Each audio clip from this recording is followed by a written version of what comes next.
हाँ, ये टीजर नहीं लिटरली बवाल लेवल का टीजर था। गाना आने वाला खेसारी ले लेदर को वायरल भोजपुरी से, जिस गाने का टाइटल रखा गया ए राजा धाइले रहा। और टीजर के बारे में बात करूँ तो क्या लेवल का टीजर में जो म्यूजिक, ओहो हो, टीजर में म्यूजिक बहुत खास लेवल का लग रहा है। और चांदनी सिंह और खेसारी लाल यादव को केमिस्ट्री देखने में बहुत मजा आ रहा है। मतलब कि एक वीडियो लेवल पे जो थिंकिंग लेवल पे चीजें देखने के लिए मिलता है ना, वो बड़ा प्यारा लग रहा है। और इसका फीमेल सिंगर जो है ना, ओहो हो, कल मजा आने वाला है। कल आप लोग सुबह तैयार हो जाएगा।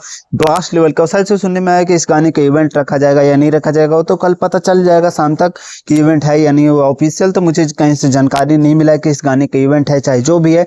बाकी कल इवेंट है। अगर इवेंट तगड़ा हुआ तो कल मेरा चैनल भी ग्रोथ कर जाएगा। जब जब खेसारी लाल यादव का इवेंट होता है तब तब मेरा चैनल एक अलग ब्लास्ट लेवल पे, एक अलग थिंकिंग लेवल पे पहुंचता ही पहुंचता है। तो देखते हैं क्या क्या होता है क्या नहीं होता है।